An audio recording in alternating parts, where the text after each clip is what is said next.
Hello and welcome. Today we'll be talking about the Roaring Fire Picofire Pro EDC pouch.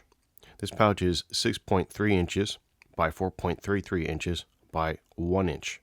The weight's going to be 3.5 ounces or 100 grams. It features 500D nylon that is water resistant. It also has YKK zippers. It has 12 elastic loops and a key holder. And there's also 3 zippered pockets, 2 on the outside and 1 on the inside. Here we can see on the table a variety of different pouches. We have the Picofire original pouch here, these two, one full and one empty. And we have the newer pouches, the Pro one here that's filled up and one that's empty. So let's go over the empty ones real quick just to show you the differences. Here's the original here, and we also had the brand new one, which is just freshly out of the bag here. And as we can see, there's a variety of differences in the organization here. For one, the key holder is different. It's actual loop here on the newer Pro model. And the Pro model also has the zipper pocket, which travels down the entire length of this side of the pouch, whereas this has a zipper pocket for just the bottom. And then we have the credit card inserts here in the original, and one big back pocket, which goes down the whole entire length. This still retains the same back pocket as the original on this side here, and also a very similar loop method where we have 2 wide channels underneath and then 4 smaller channels on top like we have in the original. This has 2 extra channels here, bigger ones, and then 2 extra per big channel, smaller channel loops. So there's your 12 channels. This still has that plastic protection sewn inside the material, so it does have a form to it. And looking at the outsides here, the backs are relatively the same. We still have that pull tab on the top here. We have inverted zippers. We have these little nice grip handles here, the inverted zippers here for the YKK zippers. We have the zipper holder here on the back as well on the new Pro. The tag's in the same place. And on the front here, we do have the hook and loop field here, although it's a little bit wider on the newer version than it is on the older version. That's something to note. We still have the pocket here for the front access as well. And on the sides here, we can see the zippers are relatively the same, and on the bottom here, and then finally on the top as well. So pretty much the same exterior, with the exception of this being a little bit bigger. They do state on the website for the Roaring Picofire pouches that there is a wide tolerance range for the sizing, meaning there can be off by about an inch or so with the measurements, so it might be just the way it's cut from the factory. However, that being said, it is bigger than the Roaring Fire Pico pouch. The Pro is a little bit bigger, at least the batch that I got. I got 4 of these, and they're all relatively the same size difference compared to the 2 Picofire pouches that I have.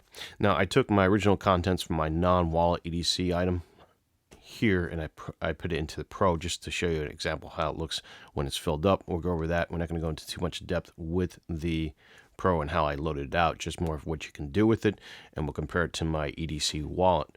I use one of these as a wallet right now for winter carry. So let's go ahead and do that and show you what kind of setup I have here. So this is the new transform setup. It's a little bit thicker than the older version.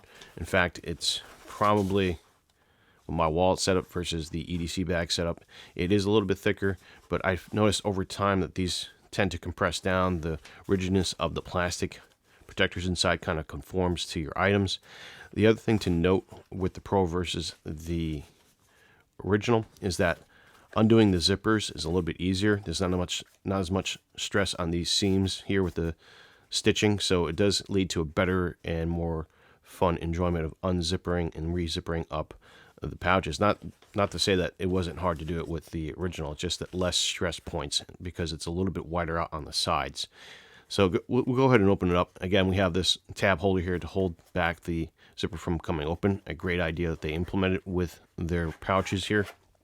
And we'll open it up and show you what we have inside. But it was very similar to the other setup that I had with the original, except now that these organizational straps, this webbing here, allows me to quickly access the more immediate items that I would want to use in a daily EDC. We still have the more, or rather less used items in the zipper back pocket here. For example, I have my pen up here in the top now when I used to keep it down here in the side. And we also managed to add one extra item, and that would be the Victorinox signature light pen light here. So this is a pen blade, a pen here, and also a light to write with as well, and a good pair of high quality precision scissors. So that allows me to carry one extra redundancy item in with the kit. Is it necessary? Maybe not, but it's always good to have a good pair of Victorinox multi-tools with you. And we have the Leatherman micro here. We have my Lumentop tool, titanium. This is the 2016 version with an Nietzsche 219B emitter. It runs on a AAA battery. And in this pocket behind here, like we usually have with the older setup that I have with this pouch here, the Nikkor Tiki 2, or rather the Nikkor Tiki. This is a multi-LED light. We have one main light here in the front, and then we have aux lights here with a UV one and a regular warm white one here as well. So it's also micro rechargeable. So we have 3 different lighting elements in with the kit. We managed to fit in there, and we have a lighter, obviously, and we have a mini sewing kit in the back here, and then I also have some cordage here, very thin 95-pound, no strand cordage in the bottom here, about 25 feet worth, and I also have some other matches, waterproof things like that. And on the side I have my chapstick, my pen, some more matches down here, a small cleaning cloth for my glasses or my phone, a charging cable with the USB-C adapter. It's also got a micro cable in there too as well. And we have a little small vial of hand sanitizer underneath here. And underneath this we have a signaling mirror for checking myself. This is made for a incognito kind of discreet carry at a nice function. Again, it was supposed to be made for like weddings and other places where I can't carry a huge EDC bag and be very visual about it.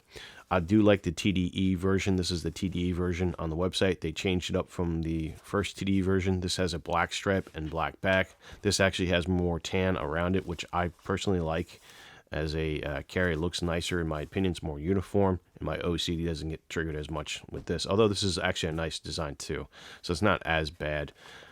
However, we do have the same outside pockets here. I do have a small extra bag in here for water, and also we have the other side with the Ouchie Boo Boo kit, much like I had set up with my other pouch as well.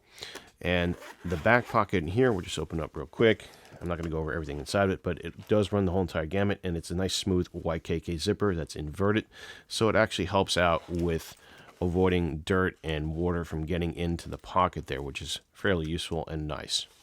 So now that we have that open, let's keep it open here and just compare it what it looks like filled up, both kits. And let's make sure I got all my IDs covered. Yes, we're pretty good with that. So this is my wallet setup for the winter wallet EDC setup.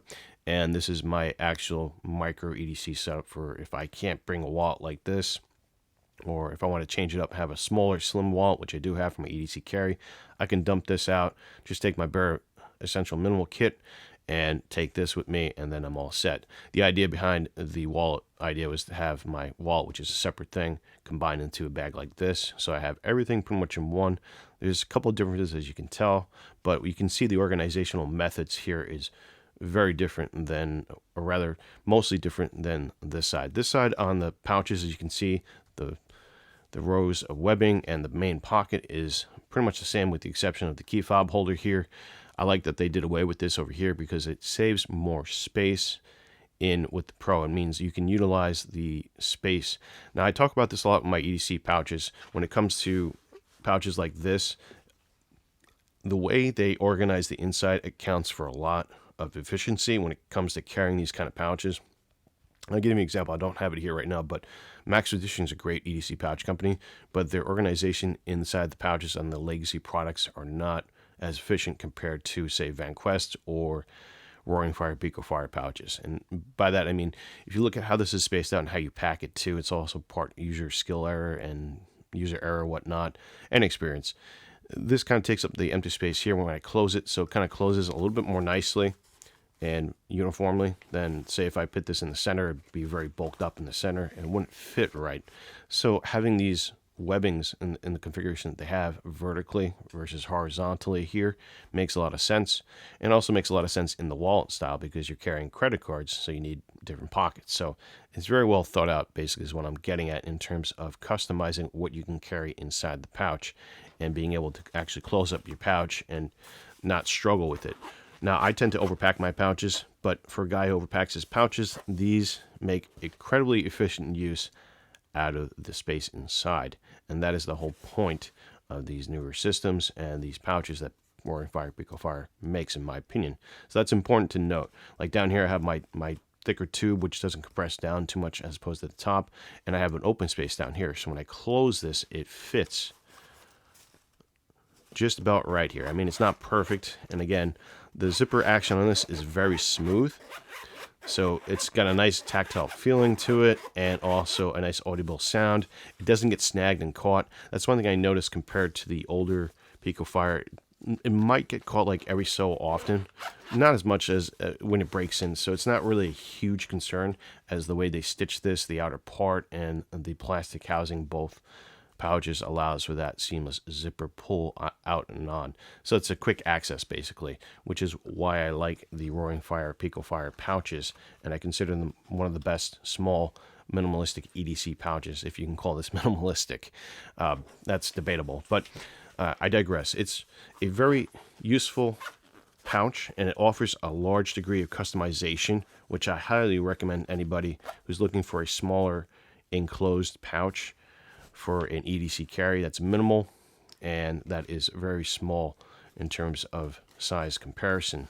And once again, the Roaring Fire Picofire Pro pouch is a little bit bigger than the original, at least the version batch that I have here, and that's okay with me because I know most of the size differences is really due to the extra length to alleviate the stress on the seams here on the sides, unlike the original, and they're both excellent pouches.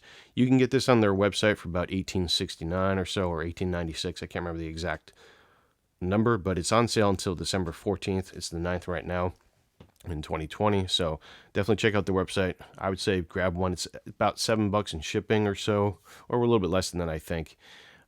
So it's definitely worth to pick up for a gift for the holidays, or for anybody who's interested in carrying some kind of EDC, or learning how to customize an EDC bag, or a minimalist. I like the idea of forcing myself to carry just the essentials of what I use.